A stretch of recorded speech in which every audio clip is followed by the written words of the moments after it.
leadership, as we think about how we lead as Black women and women of color, how we are impacted on that journey, and for me, how we can talk about this book as a leadership tool and how I've used it and why I thought it was such a great opportunity when I was invited to be here today to use that for our discussion.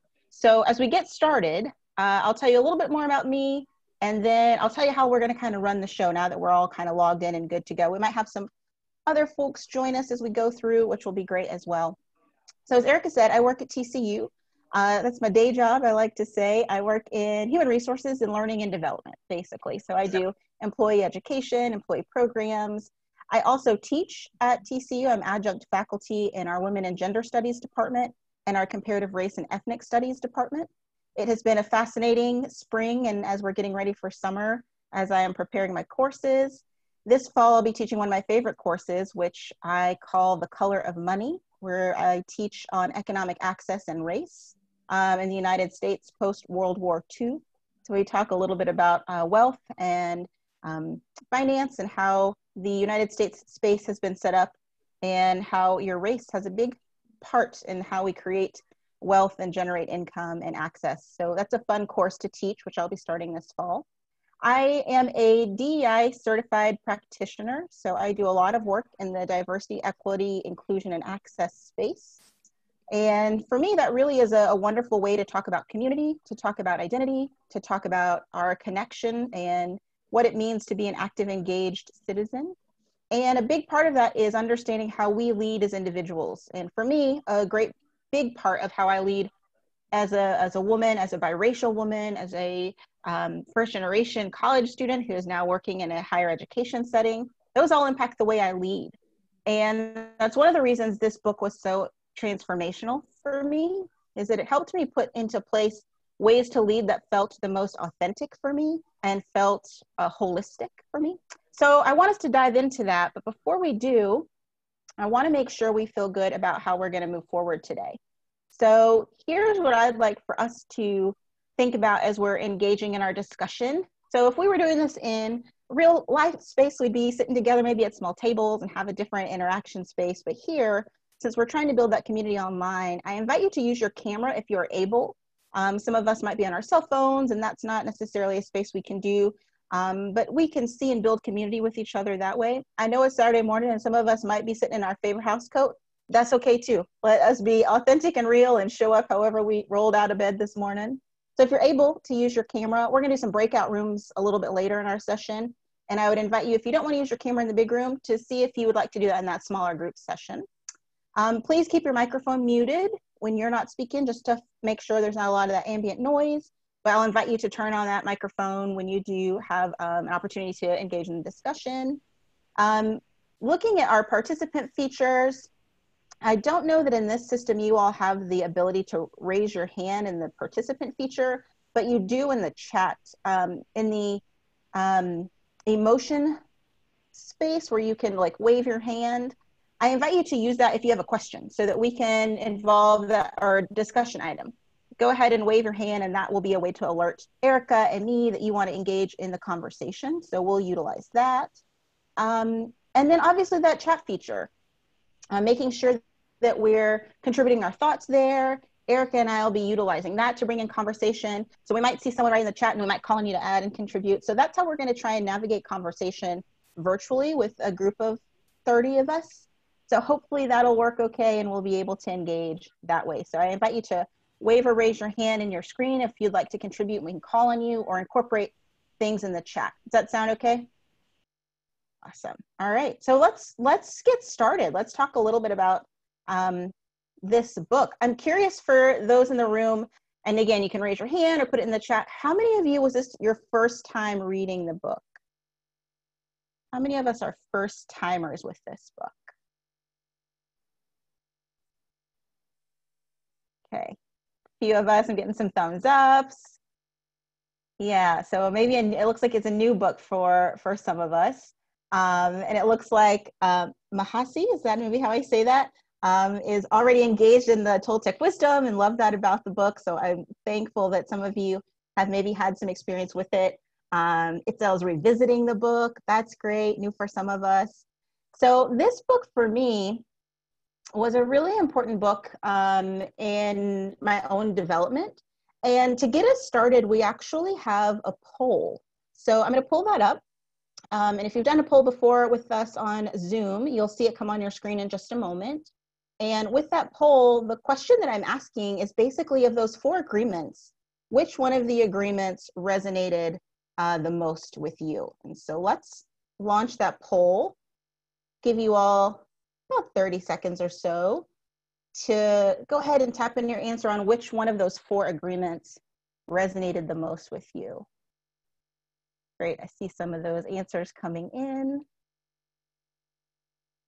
And I'm especially curious as those of you who are reading this for the first time, what resonated with you right off the bat on your first reading? Because I've read it numerous times, so I think it shows up differently for me depending sort of where I am in my own space and understanding. All right, it looks like we've got a few more just coming in. All right, I'm gonna turn this off and we can look and see all the results together. All right, hopefully you can all see that. It looks like we are pretty close in a few of them, but the don't take anything personally seems to resonate with most of the folks in the room. And then don't make assumptions, always do your best and be impeccable with your word. Anyone who noted don't take anything personally, wanna unmute yourself and share with us why that one resonated with you the most? Who'd like to share?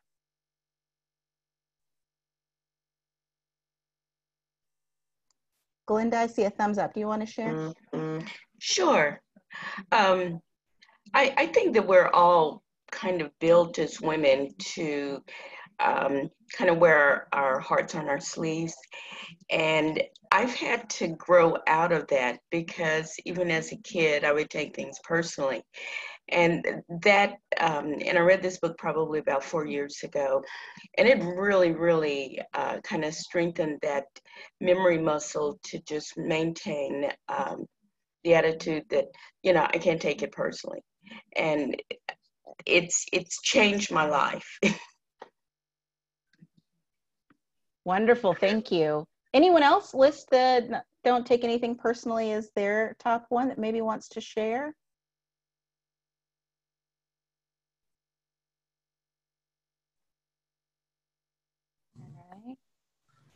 Hey, this is Kathleen. So I looked at that one, I guess, because I hadn't really finished the book, but I think that was the one that I probably wanted to do the most work on, given that, you know, I had just raised children and, you know, talk things with your parents and work. And I had kind of come to that realization a while ago without reading the book. And I just kind of asked myself the question, does it work for you? And that's how I kind of took, you know, not take it personally. So I just, does this work for you? And if it doesn't, I tried to move on. And if it did, then I, you know, was willing to do the work to either fix it or, you know, whatever I needed to do. But that was something I felt like I needed to work on, and I still need to work on. So I'm really looking forward to finishing up that chapter of the book. Fantastic. Thank you so much. I see Florence in the chat put not making assumptions. Florence, you want to share with us how that resonated with you?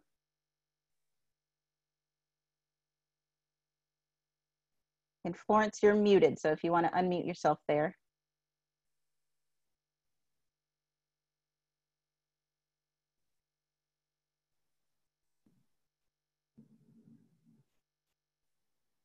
All right, well, we'll come back to Florence. Anyone else just want to share on maybe why theirs, they selected the one they did, and just share that with us? Hey, Ebony, it's Crystal. Hello. It was a tough tie between the personal and the assumptions. It really was for me. But why I picked the assumptions was that typically that's the first thing that happens. I assume something, and then I end up taking it personal based off the wrong assumption. And so when I realized if I first just not assume and ask a question, then I can really understand, is it really about me or is it not really about me? And then I can kind of break things down. So making assumptions is probably one of the things I need to work on. And the book was right. It's really out of fear of just asking the question. And if I get comfortable with just asking the question and seeking the truth, no matter what it is, then I can deal with it. Thank you, Crystal. I think so too. If one of my favorite more recent authors, obviously this is rooted in some ancient wisdom, although it's applicable across the ages. I am a big fan of Brene Brown, and she has this amazing way of describing assumptions and the stories we tell ourselves, the stories we make up in our heads. And that's where I think sometimes with the assumptions, we get to that space of, what are they thinking about me? Or they must have assumed this, or they're thinking this. And it's very easy to, she also talks about worst case scenario, that we build these really dramatic stories in our head sometimes. And I think as a leader, thinking about however my leadership's capacity is, that's a highly challenging, problematic space, because it'll impede your own ability to lead, because you're constantly questioning yourself.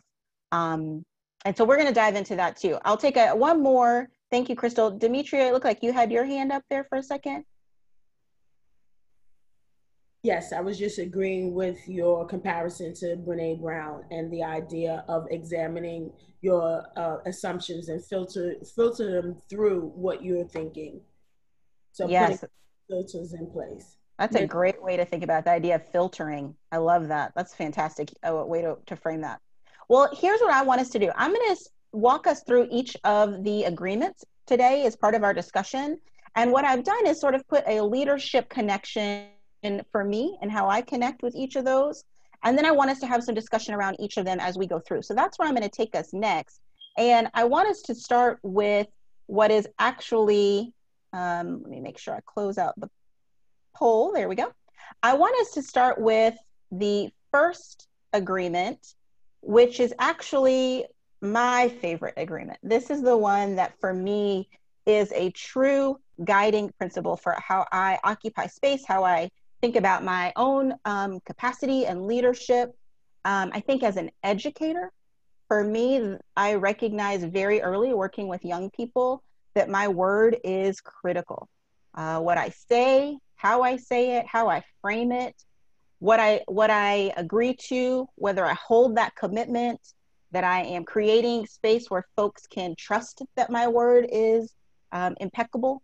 That one for me has been a huge, huge game changer as we think about what that looks like. And in the book, we talk about being impeccable with your word as speaking with integrity, saying only what you mean, avoiding using the word to speak against yourself or to gossip about others, and using the power of your word in the direction of truth and love.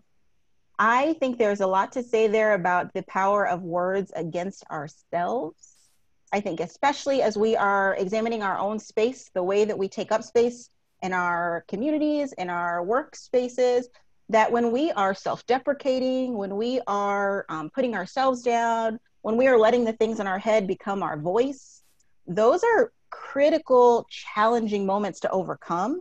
So as much as I think about being impeccable with your word as an outward expression of how I use my words and the way it impacts others, I am equally aware about how I talk to myself, what I say to myself, how I encourage myself, how I question myself, because that self-talk for me is also really important.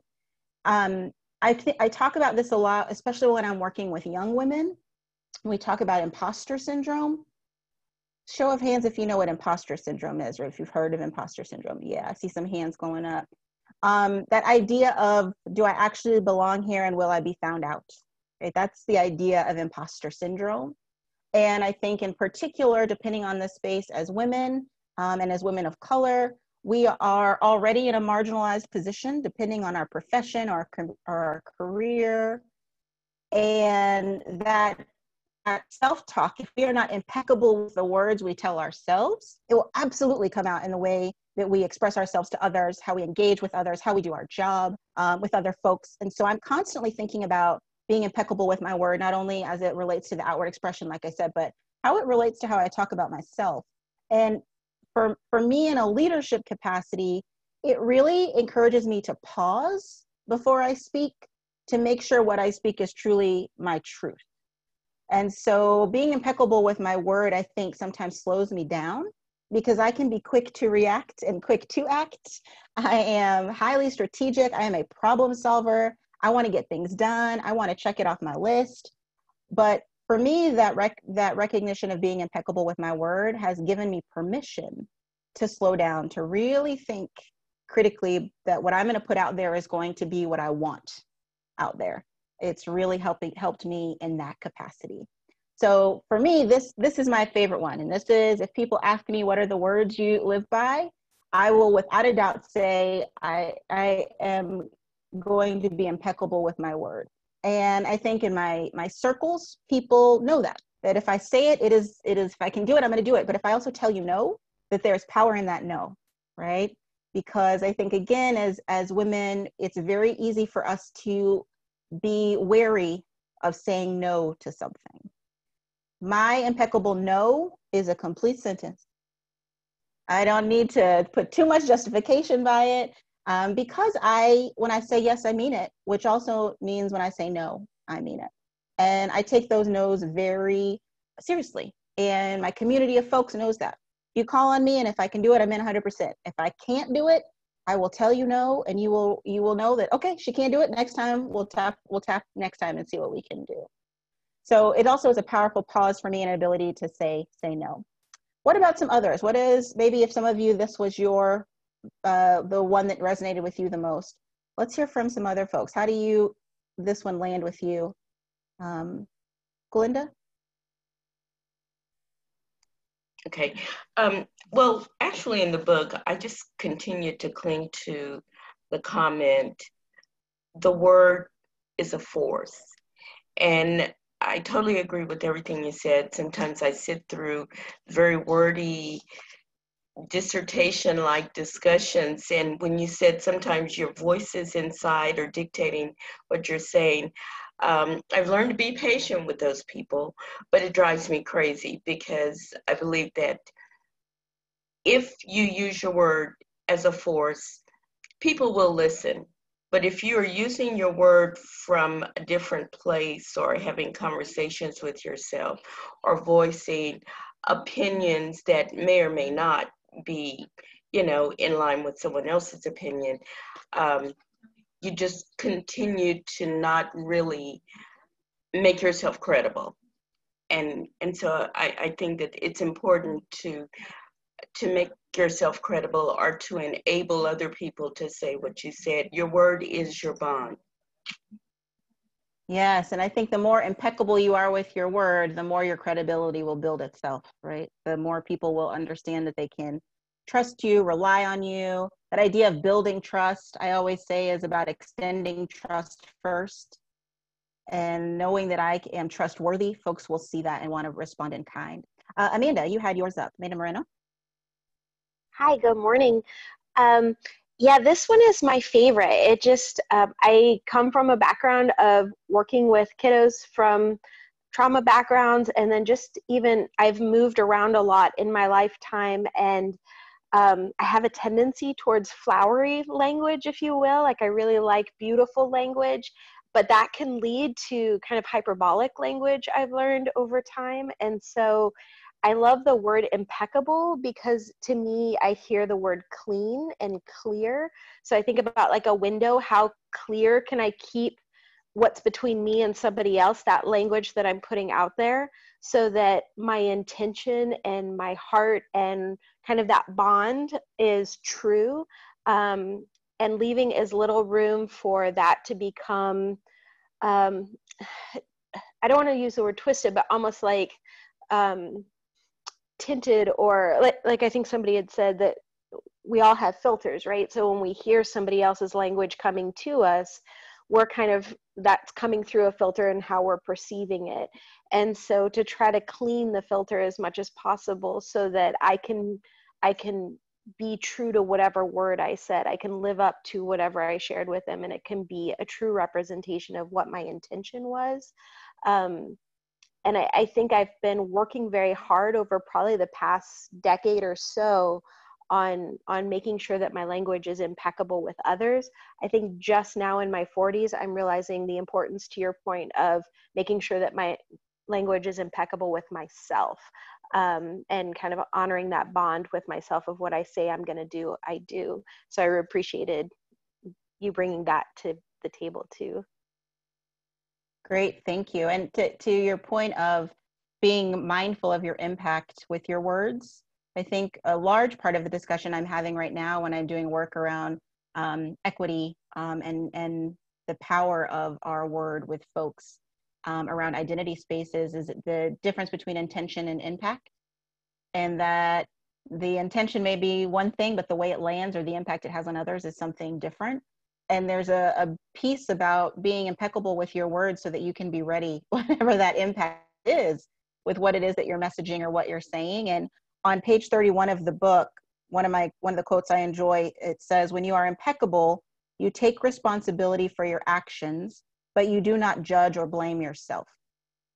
Right? And I think that's one of the really important things, again, about building our own leadership capacity is an ability to say when something lands and it's not the impact you had hoped, or it causes harm to someone, to be able to say that thing I did was harmful, or that thing I did was bad or problematic, but I am not bad or problematic or harmful, right? Like there's a distinction between the action and the impact and who I am as a human person who is going to stumble and learn constantly. And for me, that impeccability and the self-trust it creates lets me stumble and still be able to say in my apology that there's an impeccable component to that too, to the ownership of that stumble or the ownership of that fault. And I think that's an important piece for me, again, why this resonates so much. I saw, Brenda, you had your hand up as well. I wanted to make some space for you too. I did. Thank you very much. Actually saying that words are like swords. They can destroy, but they can build you up. They can protect you, but they can harm. So I'm a teacher, so I have to be very conscious of what I say, because my words can uplift the spirit of a student, but can also destroy their dreams at some point.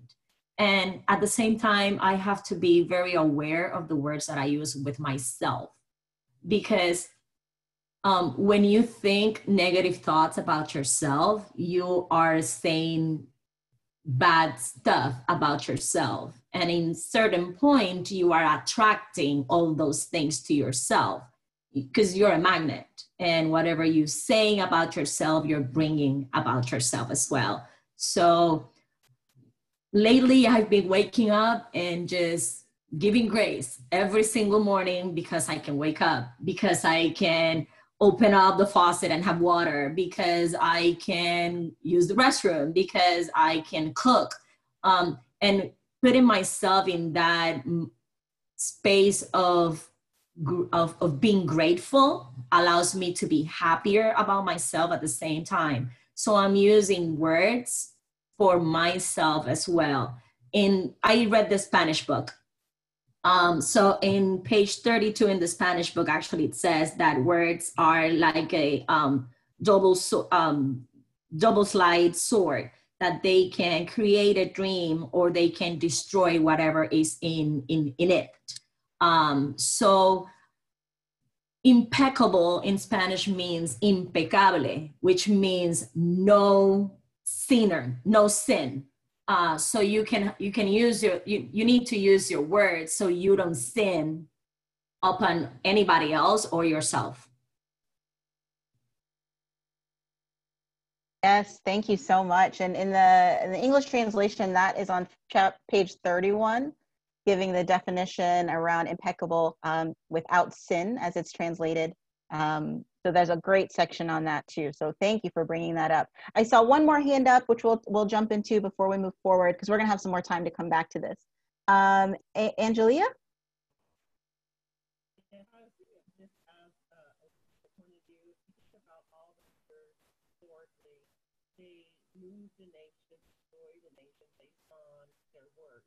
Are you able to get a little closer to the mic? A little hard to hear you.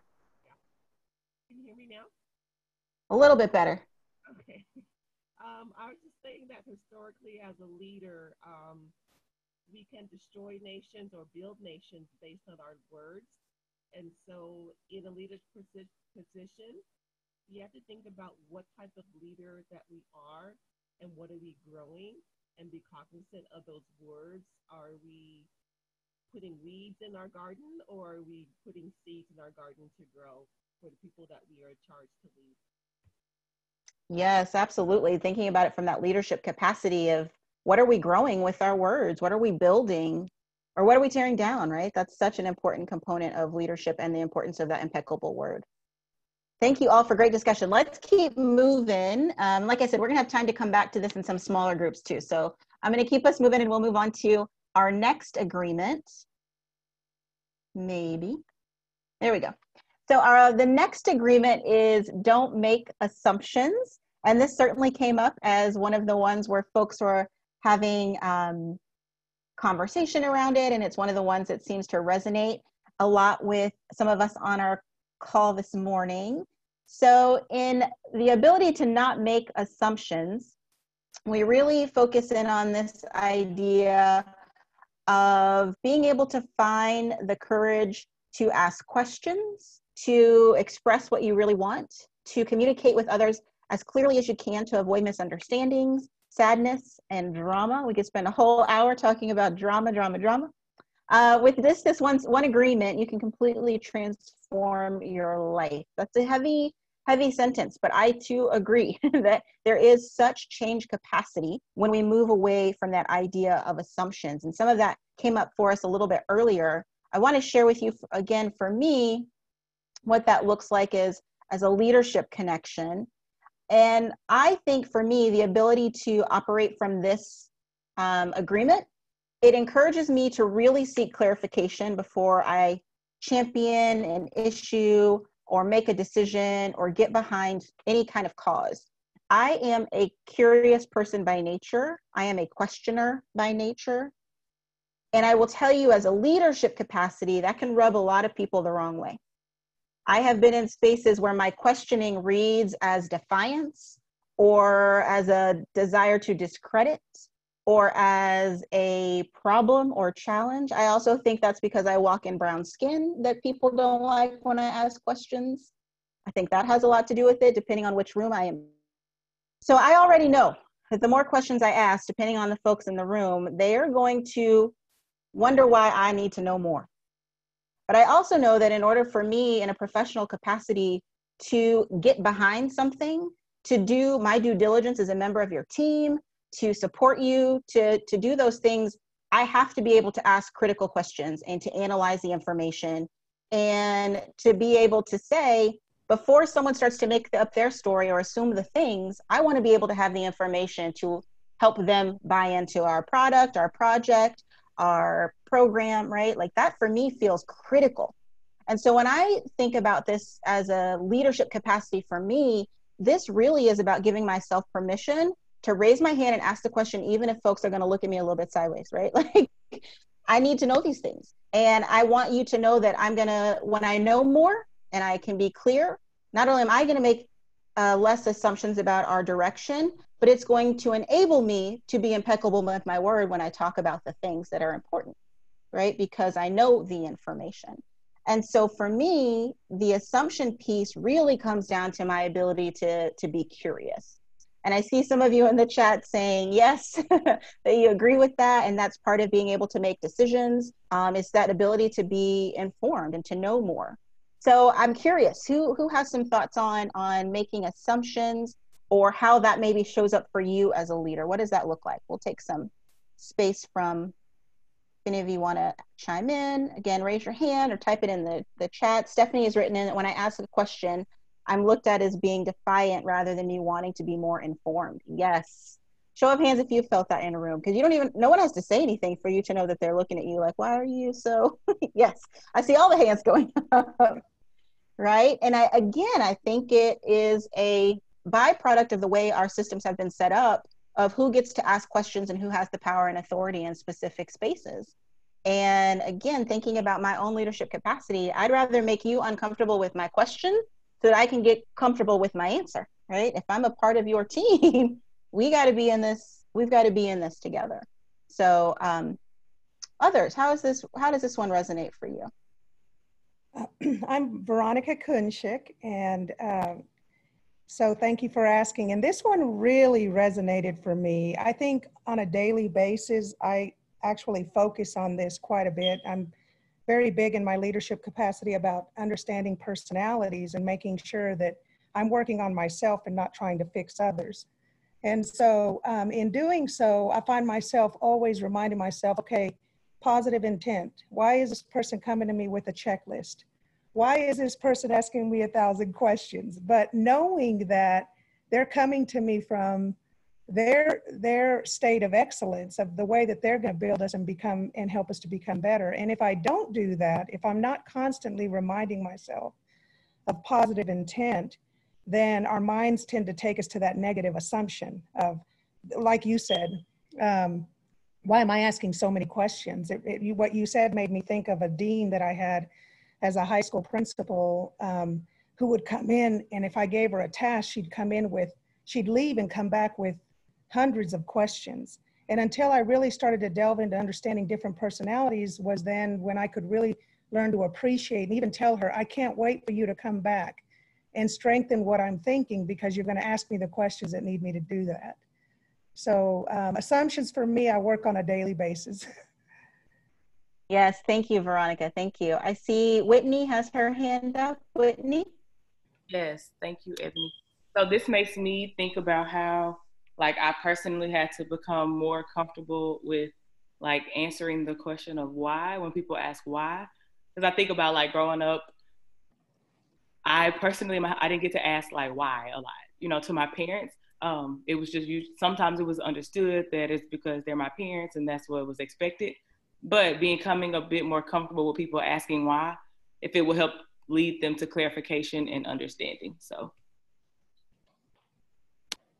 Yeah, thank you. And one of the things that I think is important around the idea of why is a fascinating question basis for, if you are familiar with Simon Sinek, he talks about knowing your why as a business product, that we have to know the why behind anything that we do, because that's what we need to know to be able to sell whatever it is we're selling, right?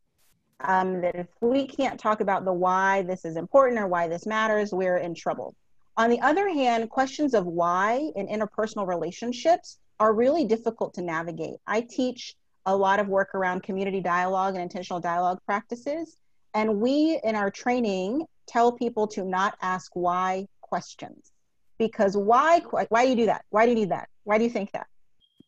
Because why questions are actually rooted in emotional response and not factual response.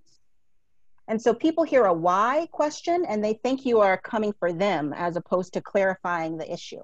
So when we're thinking too about getting clear in order to not have those assumptions, I would invite you to think about how you can transform your why questions into how questions, when questions, help me understand questions, tell me more questions, as opposed to that why. It can be really difficult for folks. And you may have had, you know, even as I think about some of my own experiences, sometimes I get that why question. I have to be like, ooh, okay, wait, why'd that hurt when you asked me that question? And it's because it is an emotional response question for us, which is a fascinating way to think about that why. I will also say thank you to Iris, has put some really wonderful thoughts in our chat feature here too, talking about how these assumptions are often tied to our beliefs, right? Assumptions are absolutely rooted in beliefs. Our beliefs are rooted in value, our values, and our values are part of our origin story. Like, we learn our values at a young age. And when someone tries to question you on a value or belief set, whew, right, that can lead to a lot.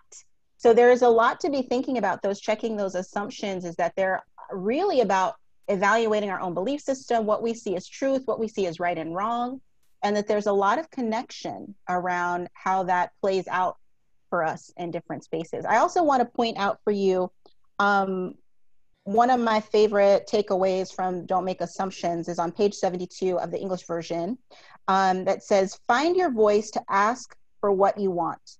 Everybody has the right to tell you no or yes, but you always have the right to ask. And I think that's also important. Sometimes we're going to ask a question and we're still not going to get the response we want or need, but that shouldn't deter us from continuing to ask the question, to continue to be curious. Sometimes it might mean that we need to stop asking that question today and try again tomorrow. But in the meantime, not let ourselves get caught up in our assumptive story in the process.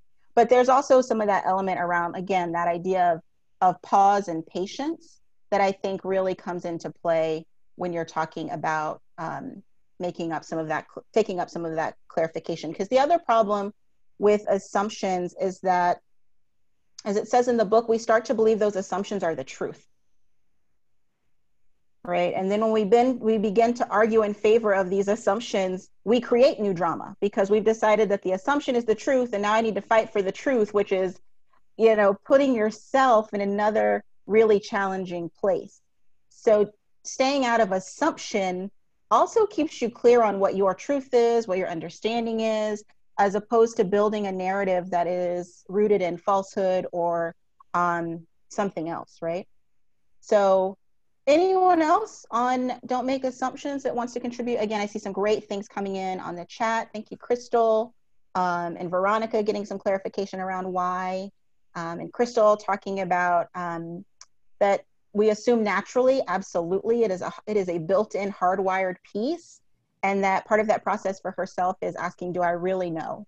And you know, a lot of times that according to that belief that the truth can come from that, and it helps.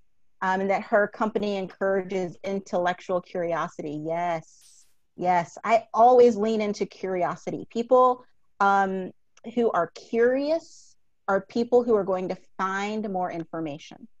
So don't ever let anyone tell you to not be curious about the things, right? I'm also, again, an educator, so I'm always kind of nerding out. If you saw my table right now, there are books everywhere because I just want to know the things all the time. And that idea of being curious, I think, is a critical leadership piece. But if you can tap into your own reason for being curious and for wanting to know things, you are going to have a leg up over other folks who are not confident enough to be curious in a leadership space. All right. Well, let's keep moving. We got a couple more to get through, and then we're going to do some smaller conversations together. Our next agreement, let me get to the right screen. The idea of don't take anything personally. This one also resonated on our poll at the beginning of our time together. For this particular agreement, some of the points that are impactful and important here is that nothing others do is because of you. I'm going to say that again because that's important. Nothing others do is because of you. What others say and do is a projection of their own reality, their own dream. That could be what we said about their own values, their own beliefs, their own assumptions, right? When you are immune to the opinions and actions of others, you won't be the victim of needless suffering. Here's what that means for me when I think about it as why this has impacted my leadership space, is that really for me, that it encourages me to get real clear on what my contribution is to any situation before I react, right? There is a moment for me when I think about personally, is this really about me? What have I contributed that would have this as the outcome? What do I need to think or do before I offer a response? Because as I mentioned to you earlier, I can be quick to act and respond. So for me, this really encourages me to think a little bit about how I can be really clear on what I'm contributing, and then start to do some self-analysis on, okay, what did I do that maybe had an impact I didn't mean, or did something that wasn't intentional. But I also get really good at knowing, okay, this person is carrying their whole self with them today, and their whole self-thought process probably doesn't have me in it anywhere. And their reaction, their response is rooted in whatever they're going through. So sometimes instead of getting angry, this agreement reminds me to ask if folks are okay, right? If someone snaps, if someone has an issue, if someone is not being their regular self, you can see something's off. For me, that's also a space of, hey, sis, you okay? Like today, when you made that comment in there, that didn't feel like you normally. Can I do anything? For me, there's a space of asking for help or support when I think about the idea of taking anything personally. What about others? How does this one resonate for other folks, or how do you see this showing up for you or in your leadership space? Yeah, Glinda has typed in that pausing before reacting helps her with this issue a lot. Thank you. What others? Remember to raise your hand or type it in the chat, or if you want to unmute yourself and start adding. Demetria, looks like you've got your hand up. At times when I make, just like you said, make the pause to check in with the person, it becomes a time management issue. My inner self wants me to hurry up and let this moment be over, but I know I have to hear the person out. I too, as an educator, as if I'm dealing with an adolescent or I'm dealing with another teacher, it impacts the next period or the next meeting.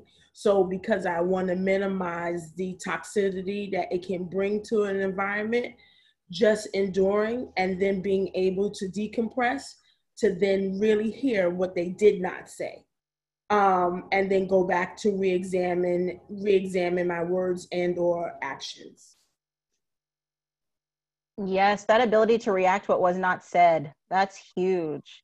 Because again, we speak not just with our words, even though we want to be with them. We speak with our body, we speak with our tone, we speak with, right? All of those things carry in. And so as we're building relationships, especially in leadership spaces where we are in lead of a team or other people, the more we can see what's beneath what is, or beneath what is their action, it is, I think, for us to dive into some of that. Glenda, it looks like you had your hand up as well. Sure. Years ago, I founded my PR company, and in thinking of names, I didn't want it to be cute. I wanted it to be authentic to me. And so the company name is Gestures, because anything we do or don't do sends a message. And that's kind of our company philosophy. As we're discussing this, it occurred to me that if you're a person working on your own skill set, you run across a lot of people that aren't, and therein lies the rub of sorts, because you're working to better handle situations, but inevitably you run into people that they're not there yet, and I give them grace on that, because maybe you're not there yet. I hope you get there, but I find it sometimes exhausting dealing with people that are not on the same plane. And just for sake of just mentioning it, I'm loving this intellectual discourse this morning. I just don't get enough of it since we've been shut in. So thank you for carrying the ball, Ebony. But it's a two-sided kind of struggle. You're struggling to improve yourself, but you're also having to combat other people that are not there yet. And sometimes, as they say, that it sharpens me to and inspires me to be better, even when people are being totally irrational.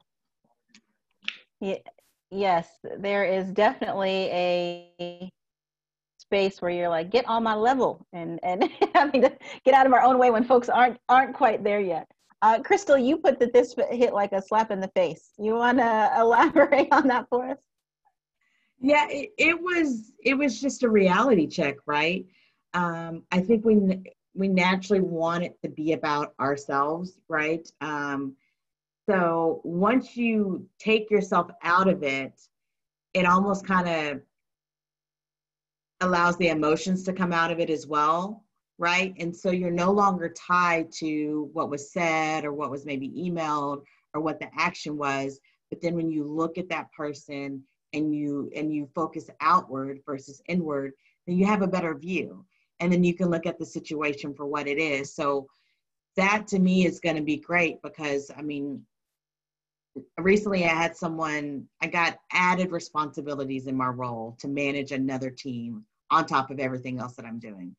And a colleague that is not of my skin color and is male said, do you even want to do that anyway? And I took it personal, like he was criticizing my worth and my value and what I could do. But in reality, he is looking for another job because he's out of a job pretty soon. And it was more about him than it was about me, because he's trying to position himself for another role. But it took me talking to a couple other people, taking it personal, for them to be like, oh, it ain't got nothing to do with you. He's coming from another place. And so that was, I need this. I need to pull back and realize what other people's intent is and why they're asking the question. And it's not always about me. Yeah, and I thank you, because I think part of it not being about me is the hardest part. And on page 48 in the book, there's a space where the author talks a little bit about that we take it personally when we agree with the statement, right? When we agree with whatever that was, and then we turn it into it being about us. And that's where some of that root conflict starts to occur, when we're questioning our own ability. And then over on the next page, on page 50, he writes, when you take things personally, then you feel offended, and your reaction is to defend your belief, which will create a conflict. You make something big out of something little because you have the need to be right or make everybody else wrong. You also try hard to be right by giving them your own opinions. In the same way, whatever you feel and do is just a projection of your own personal dream, a reflection of your own agreements. What you say, what you do, and the opinions you have are according to the agreements you have made. And these opinions have nothing to do with me. So again, when we're thinking about that idea of taking it personally, it's not just what is this other person feeling and doing, but what am I? Why landing personally for me? Why did that hit the way it hit? So there's this self-examination that I think for this one becomes really important. And that's where I find myself often, as someone will say something that I know to be an untruth, but I'm stuck on it. And that becomes the questioning. Well, why did that upset me? Why did that make me, why did that hurt my feelings? Right? What was it about that landed for me? Because if I can find some clarity in that, that's when it gets a little bit easier for me to not take it personally. When I can say, what did that do for me? What was that for them, right? And as we're seeing in some of the chat, that when the questions around being hurt, about our beliefs, when you start taking those things like that, it can be painful to reflect. But knowing that it's not about you might give us some space with that. And so Iris has written in, so would you say that to avoid taking things personally, you have to release assumptions based in belief first? I think that when you don't take things personally, it's easier not to create assumptions, because I think they start to stack. And that's why I love these agreements, that I can work on them individually, but as I practice them with intention, I see their immediate connection. So for me, not taking it personally keeps me out of building assumptions, which lets me be really clear with what I'm saying and with my word. So for me, they start to stack. And I think that's why this resonates so importantly for me as a leadership competency, because I can work on them individually in a space, or use them when they are best serving me, but collectively, like, they keep me calm, they align my chakras, they help me sleep a little bit better, because I'm seeing even myself in constant practice around some of those things. Okay. Well, let's pop on to the last one before we break up into a little bit smaller conversation. We're going to do some breakout rooms for just a few minutes as we move through the end of our session together today. So the last one that we're going to talk through is the agreement that is to always do your best. And a brief understanding of that is that your best is going to change from moment to moment. It will be different when you are healthy as opposed to sick. Under any circumstance, simply do your best and you will avoid self-judgment, self-abuse, and self-regret. One of the things that I think is so powerful about this particular agreement is that it sounds so simple, and yet is rooted in our ability to not know what our best is, or to want to compare our best to my neighbor's best. And I think for me, it is a lesson I learned when I think about the idea of pain, that I cannot compare pain, that your pain and my pain may be different, but they are still pain, and that no one is going to win if we're putting pain up against each other. I feel that same way about this idea of what is best. I think about this when I think of my students in our classroom. For some students, their best is a 4.0. That is their excellent. For other students, their best is a 3.0. That is their excellent. That is what they are striving for. And to both of these students, if they are working towards their best, my role is simply to support them to get there, whatever that best looks like. This also for me, and I'll put this down here as my own leadership capacity, is that for me, this particular agreement really lets me be authentic and allow for my own personal grace when my best in a moment is maybe lower than it might usually been. This is the one for me that lets me be able to say, you did what you could today, we will try it again tomorrow.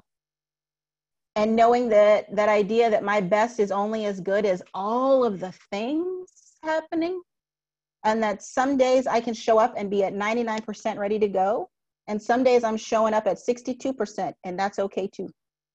And I think that's what for me feels like a really important leadership space, because I'm also quick to verbalize that.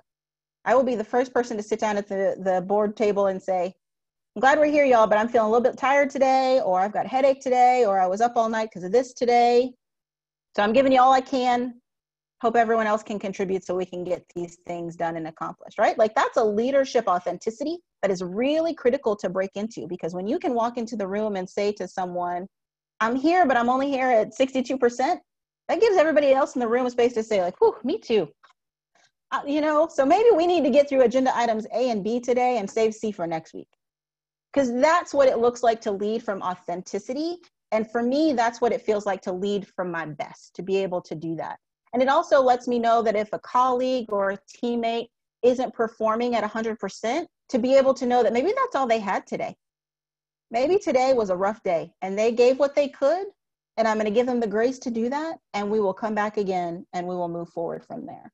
So this one for me feels really important, not only in the way that I show up, but in the way I give permission to other people to show up, to be able to come in at whatever their best is in that moment and work with it, right? What can we do with who we are right now today? That's why I said earlier on the call, if you don't have your screen on because you're in house coat, that's your best today. Come on in. We're ready. Like, show up. Let's do it.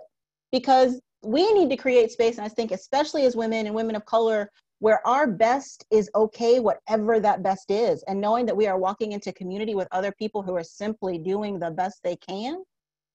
Whew, that feels good to me, right? So that's why I like this one a lot.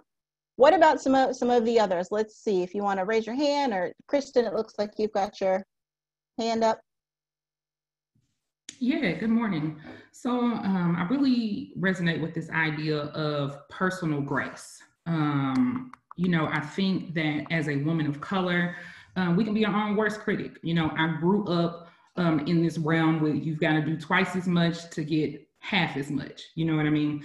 And so, you know, this giving myself this grace that I did my best with what I had at the time, meaning the knowledge that I had at the time, the resources that I had at the time, allows me not to continue to go back and beat myself up about whatever the outcome was. Now, that doesn't necessarily mean that I don't go back and review, you know, because when you grow and you learn, you know what I mean, you take those things and you apply it so that you can be better the next time. But, you know, that review does not equate to, you know, beating yourself up about it, you know what I mean? And so it just kind of, I know that given what I had, I always did my best. And so, but what can I take from it to grow for the next time that I go?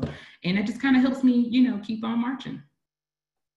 Yeah, thank you. I think that's important, knowing, and that's what the book tries to tell you, is that knowing you have done your best saves you from the pain of assuming your best has to look different than it does, right? If we know that I went into this and I did the best I could and I gave what I was able in this moment, then that's enough for me to lay my head down at night and sleep easier, right? And knowing that tomorrow that best might look very different. I think Crystal in the chat mentioned that there's an interaction with her boss where she felt she was given 80% and the boss said, you're given 100, right? But she had made the assumption that she wasn't giving enough. So again, that opportunity to lean back on some of those other agreements and get some clarity about contribution even. That's a critical moment. I do a lot of coaching and consulting on the business side, and being able for an employee to go to their supervisor and say, hey, can you give me an update? How do you think I'm doing? What's going on, right? That's you getting curious, asking important questions so that you aren't creating those assumptive stories, but then being able to know, oh, okay, they think I'm doing a pretty good job. Great. Yesterday I felt like I wasn't, but today I feel a little bit right.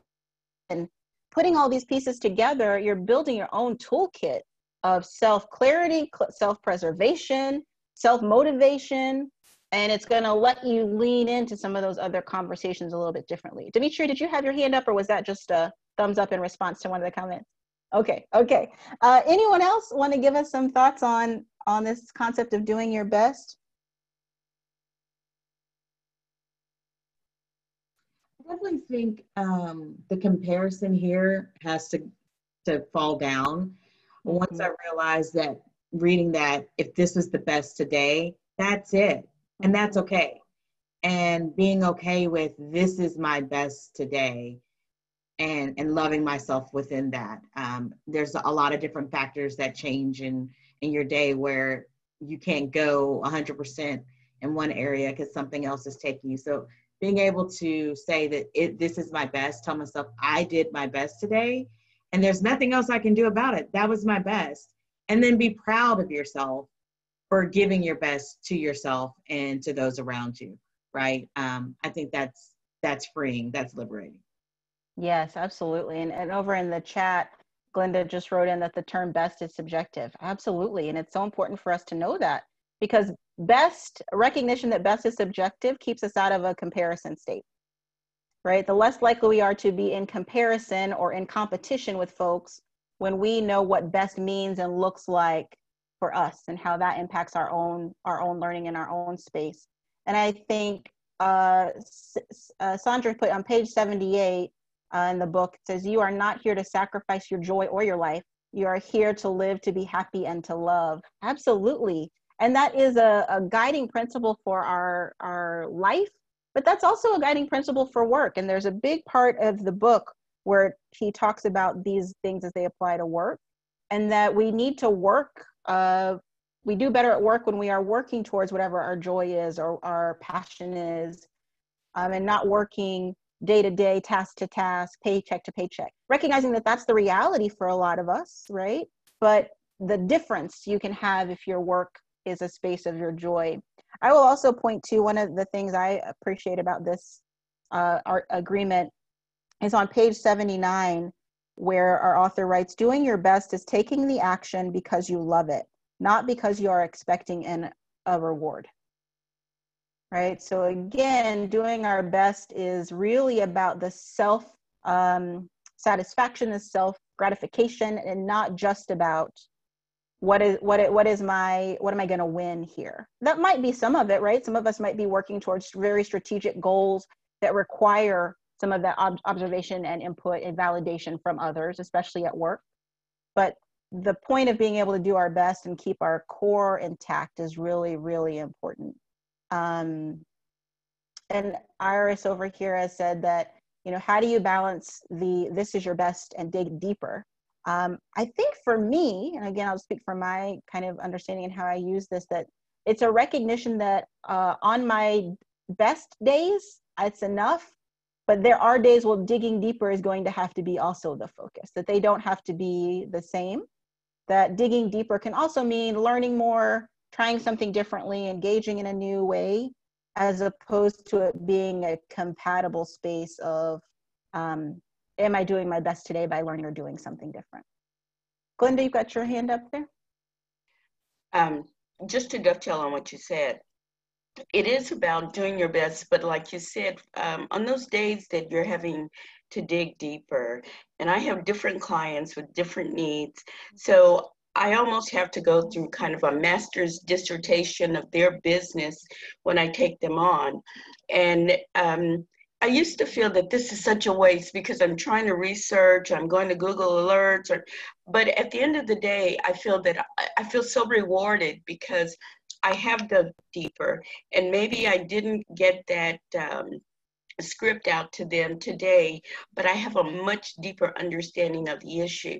And for me to have a deeper understanding of any issue is something that's kind of missing in today's environment, because everything is in a soundbite. And that's why we hear these sound bites and we make assumptions on them and we haven't dug deeper. And so that really resonated to me in terms of the digging deeper. So one day it's a best in that I'm physically churning something out. The next day it's a best because I've been inspired to learn something, because, I like to learn something every day, so. Right, thank you. So here's what I want us to do. I mentioned that we were going to spend some time in smaller conversation today. I want us to take 10 minutes or so before we wrap up, we're going to move you all into breakout rooms. And in those breakout rooms, I have a little bit of a prompt here that I'm going to pull up on the screen, and then I'll enter it in the chat as well so you can see it. But in your smaller breakout rooms, I want you to consider these questions. Which of the agreements can you apply to your current professional life? And then maybe what are some specifics on how you plan to apply it? And I want to give us all just a few minutes in these breakout rooms. You'll probably have 4 folks in each room. So it's not a long time, you know, but you take a few minutes each and maybe talk about, again, which one of those resonated with you today. It might apply to your own leadership or your professional capacity, and then how you might apply it. And then we might also be able to give some space to folks to offer contribution and suggestions. So Erica is going to move you into those breakout rooms here in just a second. And then we'll call you back in here in about 10 minutes, and then we'll offer some wrap up. Thumbs up if that sounds okay to everybody. We're good. All right, cool. All right, Erica, if you want to go ahead and pop everyone into those breakout rooms, that would be great.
Hey, Erica.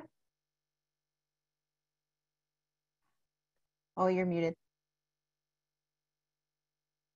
I am muted. Hello. Hello. How do you think we're doing? Good. Let's see. Okay.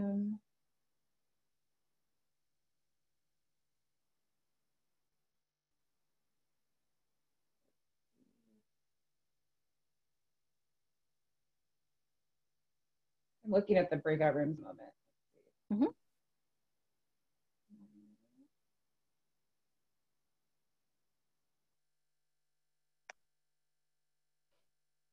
Okay. Oh, well.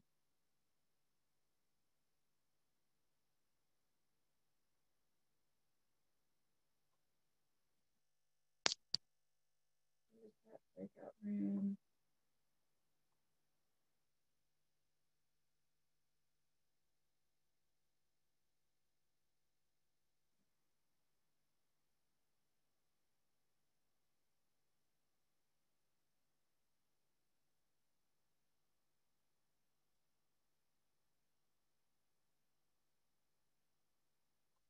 Okay. I think we're still right on track considering we started about 10 minutes late. Yeah. To let them go. I think we'll keep them in there until like 11:24. Bring them back in, and then I think I'll ask them to put any of their thoughts in the chat that they maybe got from the group, and then we can do some closing and wrap up. And you wanted to close, right? You don't need me to close. Or do you want me to do that? You can close. I was just going to invite everyone to keep their eyes open for our next event, which Definitely. is tentative. So there's not even a date yet for that. Whenever COVID lets up. Yeah. Well, I think using the chat feature has been great, and them being able to raise their hands and stuff has been easy for me to like see people and call on them. Yeah, I think that was awesome. Excellent. Yeah, great. You've done this quite a bit, so you're a veteran. I've gotten pretty good at the Zoom functions. Yes, for better or worse, using them and trying to navigate them. And it's funny because, on my screen, right, you're seeing just the presentation, but I have like 4 boxes open and trying to like move everyone around. But yeah, they seem to be having good conversation, which I'm glad about. Yeah, it is a larger group than I know that we, it was a larger group than anticipated. How many were actually on there at the most? Where were we at? So if we subtract, there was 30 participants at one time. It stayed steady at 29, but if we subtract 3 of us, then that's about 26. Yeah. Great.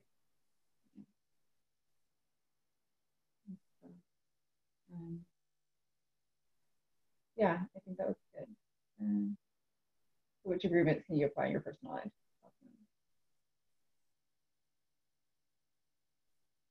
Yeah,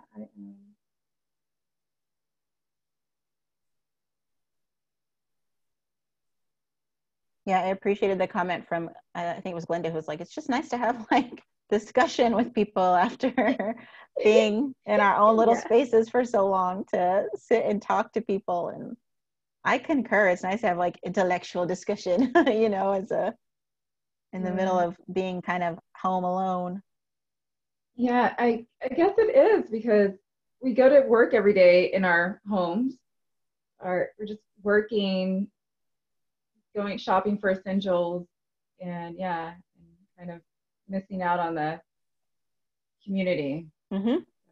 Yeah, it's just like being in connection and hanging out with folks. And so I'm in a book club, and we've done all of our book club meetings virtually over the last couple of months, and it's fun to sit and like talk to folks, but it's like, man, it's so different. We were sitting in someone's living room, like having those conversations, as opposed to little squares on your computer screen. Yeah, so correct. A very different thing. You should be able to, in the breakout, send them a countdown warning. Do you see the feature to do that? Let's see, the rooms will close, and yes, but how do you want me to do that now or when? Right now, if you'll say like 2 more minutes. Okay.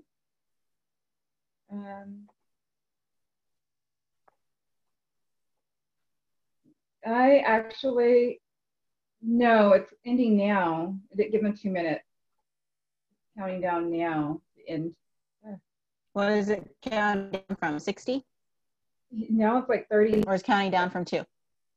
It's counting down from 60. It's like 30 seconds. Can I stop the timer? Nope. No. Nope, it's okay.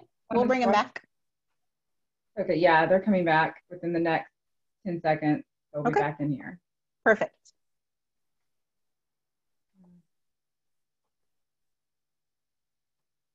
How many ended up in each room? Most rooms had about 4. There was one room that had 5. Great.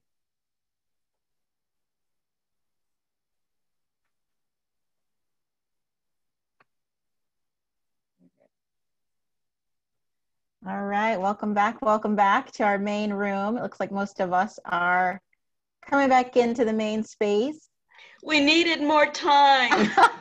We have more time. We're going to do some of that here. Yeah, we gave you about 10 minutes, but it's amazing how quickly that goes by. Next time we'll give you the whole hour and a half. You all can talk in the small groups. Maybe we'll do it that way. But I do want to invite you, if you had some aha moments in your breakout session, to maybe share some of those in the chat so we can start to see what some of those might have looked like for other folks. But I also want to open the space if there were some aha moments or some things that resonated or you want to share with the group. We have some space here to share some of that. So does anyone have anything they want to share here in the larger group about their smaller conversations in those breakout rooms?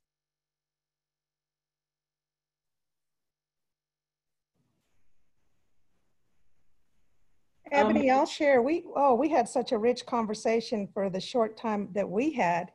And I think we all kind of agreed how, first of all, thank you, how impressionable this is to all of us during this such unstable time where we're working on ourselves and helping other people not make assumptions. And why didn't I get invited to that meeting? Because we're all doing everything new for the first time. And so just helping each other, you know, kind of appreciate in the discussion, the learning today. And I'm going to tell you that one of the things that we spoke about was how number 4 is so impacted by the first 3. You know, and how many times, like I said, I lay in bed at night. I know I gave it my best, but I'm beating myself up at night going, why didn't I say this? Or did I speak too much? Or was I too boisterous? You know, you just question yourself to death. And so I'm going to start focusing on 4 and giving myself a little more grace at night. Yes, yes. And thank you, Veronica. I saw in the chat that you turned on your camera in the small group. I appreciate you opening up and letting us be a part of your morning in that capacity. Thank you for that. And yes, I think, you know, one of the things about these agreements and even what our author shares in the book is that depending on where you are, pick one. Pick one you want to work on. Let that be the thing that's going to guide you for the next week, month, year. And then when you feel like you've got a hold on that one, add in another, right? Building up your own practice. I really look at these as skills. These are skills that are only going to get better when I intentionally practice them. So having to really put them into the capacity in that way. And then once you're able to feel like you've got some intentional hold on one, the others will come in and the others will come in. And then you start to see all 4 of them working together as a true litmus test of your own skills and capacity and where you are. This is also a touch point for me. This is a book I keep very handy. I will come back to it over and over again, and especially on those moments where self-doubt is creeping in or the assumption is creeping in. I will say, to your point, Veronica, I operate in the rule of 24. If it is something I'm thinking about and then it's bothering me, I test it. Am I able to let it go in 24 seconds, 24 hours, 24 days, right? Like that's an important piece, because if something is sitting with me for 24 hours, that means I need to engage it. If I'm still thinking about it the next day, if I'm still rumbling it in my head, I need to tap into one of these and I need to seek some clarification, or I need to ask some questions, or I need to think about what was grace look like in that moment. Was this person doing their best or not? Like that for me is really coming in to how long things sit with me, because I want closure, just like a lot of folks. I want to be able to go to bed at night and feel some release from the pressure of the day. So I operate with that rule of 24 a lot. Anyone else? Another comment or two before we wrap up our conversation today? I see some great things coming in on the chat. Thank y'all so much for contributing over here too, and seeing what people are taking away in the chat. So if you aren't looking in the chat, open it up so you can see what some of our sisters and friends are saying this morning. So thank you. But anyone else want to add anything?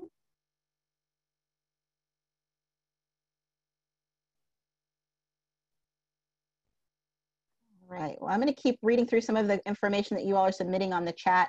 And I want to say, I see a lot of thank you coming in on the chat.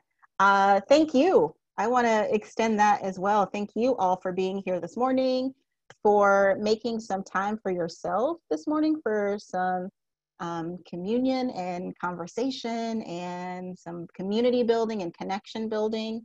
I appreciate y'all finding time in a chaotic world to dig a little some of that conversation for yourself this morning. I invite you to reach out to folks who are on here. I don't know if Erica's maybe to share an email list if you want, or just a way that we can connect with other women who are here to build our networks and our capacity for that.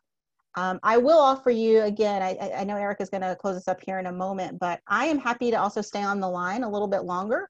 If anyone else had a question or just a thought or wanted to chat a little bit more, I'm happy to stick around for a little bit. So don't feel like you have to rush out, although some of you might very well have folks who are dependent on you to come get them at 11:30. So know that you are welcome to do that too. But it has been my great pleasure and honor being with you this morning. I thank you for letting me guide us through some discussion. I thank you for your individual contributions. That is how I love learning, from the experiences and stories of other women. So I thank you for letting me be a part of that. And thank you for reading along. Thanks for buying this little book if you did it, or downloading it, or renting it from the library, however you got it. I love that I can sit and read this tiny little book in an afternoon, and I feel like I get some pick-me-up and some connection. So thank you for that. And with that, I'm going to turn it over to Erica, who will let her close us out for today. Okay. Thank you again, everyone, for coming. This was, of course, when Black Chamber had started and talked about having a book discussion for women, it wasn't idealized that it would be on, but this was great and perfect. Ebony, thank you for being our first facilitator of our book discussion. This was amazing and great. Thank you so much. I do invite everyone who's on this Zoom meeting today to look out for our next meeting. We're looking to reschedule our panel discussion on Michelle Obama's Becoming Journal. It originally was scheduled for March, but with COVID, it's being looked at coming up this fall, whenever we can gather together. And so I'm asking you to look forward to that. I'll ask Ms. Glenda Thompson, as a board member, would you like to say anything, Ms. Thompson, to close out? Sitting on the spot, sorry. I totally enjoyed this experience this morning. It's been enlightening, and it's like a breath of fresh air, and kind of just like a little time to reconnect with me. And, you know, I'd like to say thank you, Ebony, and thank you, Erica, for your, you know, for your courage to push this through, because I know it took a moment. Ladies, we don't always love ourselves enough, but I think if we got anything from this morning, it was about the whole self-love, and not just self-preservation, but self-love. And don't spread yourself too thin. Thank you. And as Ebony said, she'll stay on the call a little bit longer if anyone wants to have a discussion with her, but you are free to enjoy the rest of your Saturday. And thank you so much again for joining us. This was perfect, and I hope you all got something out of it. Thank you. Thank you all so much.